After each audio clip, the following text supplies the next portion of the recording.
Oh no, a disclaimer. What are we gonna do? The following is a movie review. Any references to Brie Larson drama outside of the movie will not be mentioned. This is a movie slash animation channel, and with that being said, enjoy the video. So yeah, pretty much I had to get all that stuff out of the way because for the most part, some movie reviews have been plagued, of course, by all the drama that is not even in the movie. But I mean, hey, you know what? We're here. We're here to talk about the movie. So, yeah. So surprisingly enough, I went back and rewatched it, and which, by the way, I couldn't even rewatch it because I mean, I don't know. I'm sorry, guys, but this movie was just average, honestly. Spoiler alert, that's the my rating, but I'm just telling this, guys, the movie is very, very average, but this movie does have an equal amount of good and bad in it, or stuff that could have been improved, at least for me. But with that being said, let's talk about the good stuff in this movie. Number one, the number one, Nick Fury, especially young Nick Fury, was the best part of this movie for me.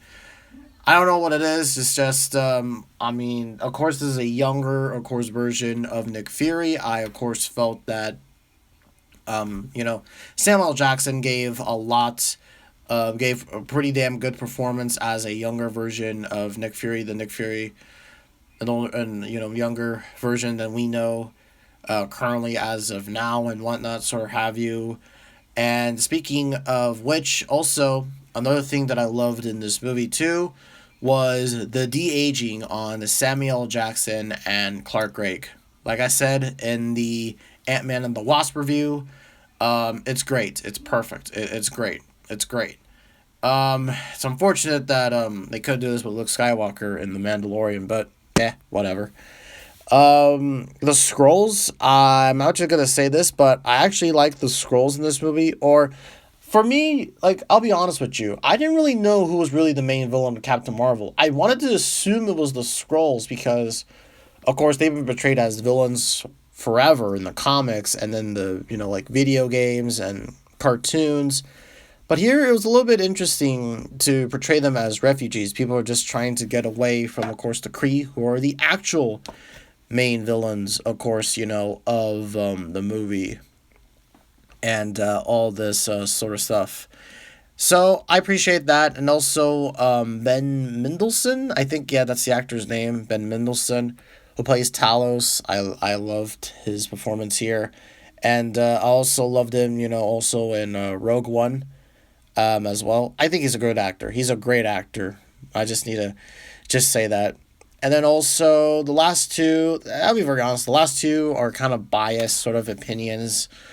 But the last two good stuff about this movie was that it was pretty cool to have a Marvel movie take place a little bit in Los Angeles. The movie kind of jumps back between Southern California, like Los Angeles, the Mojave Desert, of course there's space, and then Missouri. Yeah, Missouri, where Monica and Maria Rambeau currently, or in this movie, where they resign. But I mean, it was pretty cool seeing a Marvel movie in L.A. because we usually don't have that many movies in L.A. Okay, well, I guess people are gonna mention, well, what about Iron Man? Well, that was in Malibu. For the most part, that was in Malibu. Okay, it's nowhere near L.A. Well, it's kind of near L.A., but that's where the rich people live. But I mean, we don't have that many MCU movies where some of them take place in Los Angeles. Only the TV shows have been taking place in Los Angeles, like Agents of S.H.I.E.L.D. and all that shit, and whatnot, sort of have you. Also, another biased opinion was that it was pretty cool to see my hometown featured in the movie.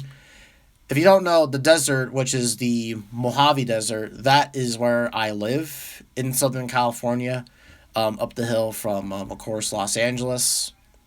All this sort of stuff. And it was pretty cool. I was like, hey, my house is somewhere over there. Literally, I literally have to show you guys just where I live, and then you'll probably maybe believe me, saying that. But Yeah, so overall, that is five things I loved about the movie. Now we're going to talk about five things I didn't like about the movie. And spoiler alert, none of them involve stupid ass politics and whatnot, or have you. This involves the movie. Alright, number one thing I didn't like, Brie Larson's acting in this movie was super bland. She seemed uninteresting. Her line delivery was terrible. Uh, I don't know why the weird thing is that in the same exact movie, she's shown there's scenes of Carol Danvers laughing, and having like actual emotions. Now, I guess you could say that's because she's under the mind control of the Kree, but I mean, I don't know. Like,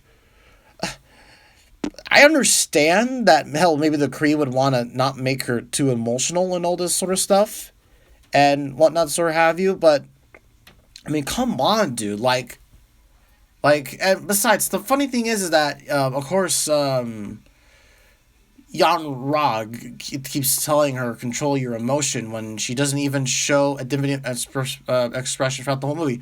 As a matter of fact, all of the faces of Captain Marvel, Brie Larson, I'm showing in this video, she makes the exact same face throughout the whole movie. There are some scenes where she does change up her face, but spoiler alert, it's not that much.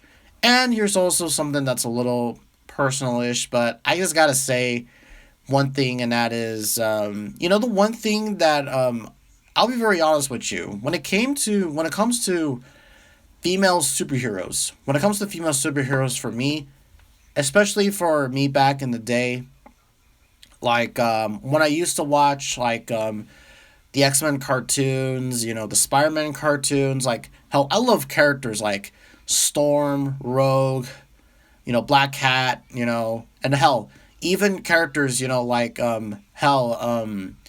Black Widow and Wanda, now. There's two things I love about those characters. Those characters were very heavily flawed, and also they were attractive. Okay? Like, hell, I'll be very honest with you. When I first watched Avengers Age of Ultron, I really wasn't caring too much about Scarlet Witch's character, really, honestly. I just thought Elizabeth Olsen was hot in that movie. I thought she was beautiful, attractive. I mean, honestly. Same thing has to go with Scarlett Johansson as, Black Widow. And for me, it kind of ruins it because, I'll be very honest, Brie Larson is not that all attractive. Like, it's one thing your actor can't change her face expression, or your actress couldn't change her face expression. But also, it's also bad enough that she doesn't look not at all attractive. Another criticism I have is Captain Marvel never overcomes anything. I mean, yeah, she pulls that little chip thing behind her neck and gains superpowers or super ultra powers. But does she go for an arc? I mean, to be quite honest, I mean, she's just trying to remember her memories and she doesn't really change. Even in Avengers Endgame 2, like in this few scenes she's in, she doesn't change all that much. And I still find it hilarious how her character was not even in Avengers Endgame at all. She was like there for the ending or for the beginning and the ending scene. But I mean, that's a whole entirely different discussion. But I mean, Captain Marvel never overcomes anything. And quite frankly, her character is not all that interesting. And it's funny enough because I think the comic book version of Carol Danvers is more interesting. The one from Civil War 2, where she takes extreme measures in that book, arresting people who haven't even done anything yet. Now, I could talk about the Civil War 2 comic all I want, which I actually think it's a good story, but like, goddamn, Carol has more flaws in that movie than here. And hell, they're not good, but I mean, it's still, at least it's interesting to talk about. But, man, it's frustrating, It's frustrating, though, man. And then the third thing I didn't like was, talk about the Kree once again. Hala didn't look all that interesting for a planet. I like to criticize, when it comes to these movies that are space-bound, I like to see how the planets look like. It's the same thing with Star Wars. Like, how which planets look great, and, well, spoiler alert, Any planets that involve that has involved George Lucas or Dave Filoni are the best. Anyone with the sequels are just they're shit. They're shit. But I know that's an entirely different discussion. But I really wish the Kree were maybe a little bit fleshed out, and hell, I wish Star Force was more developed in a way. And I actually really wanted kind of Ronan to be the main villain of the movie because I heard he was going to be in this movie, and I kind of wish he would kind of have, I don't know, maybe they would make his character a little bit more interesting here than in Guardians of the Galaxy. I don't know. It really looks like Captain Marvel 2 is going to focus stuff in the future, or stuff will be focusing on stuff like after Endgame, which is unfortunate because I want them to explore more stuff between like Captain Marvel and like Endgame, which would be I think that would be interesting. But yeah, Kree, I mean, should I really care about them? Should I? Another thing that, speaking of the Skrulls, I wish also they could have been the main villain too. Like, I'll be honest, I don't mind them being the main villain, or not, I don't mind them not being the main villain. But it kind of makes me disappointed not to see them do any evilish stuff.